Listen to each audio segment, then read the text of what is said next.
सोबोदेरो town committee ward number 7 जे उम्मीदवार बरकत शेख सरकार पारां मिलियल राशन पंहिंजे वार्ड में कंहिं बि गरीब खे न ॾिनो। वार्ड नंबर 7 जे पोरियत पीपी जो पुराणो वर्कर ऐं जियालो अज़ीम सैतो जो एहतजाज। उन मौक़े ते हुन जो चवणु हो त मुंहिंजो घर किरी तबाह थी वियो आहे, बचा दरपदर आहिनि।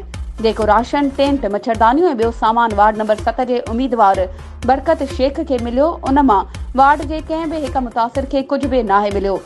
बरकत शेख ज़ाती दोस्तनि ऐं मुलाज़मनि खे मुतासिरनि जो सामान ॾेई छॾियो आहे। उन मौक़े ते अज़ीम सैतो, MNA Syed Javed Ali Shah Jilani, MNA doctor Mahreen Razaq Bhutto, जिन खे अपील कई त असांजी मदद कई वञे। वधीक ख़बरूं ऐं अपडेट्स जे लाइ असांजे चैनल खे सब्सक्राइब कयो ऐं हा, बेल आइकन खे प्रेस करणु न विसारिजो त जीअं असांजी हर नई अचण वारी वीडियो तव्हां ताईं पहुची सघे।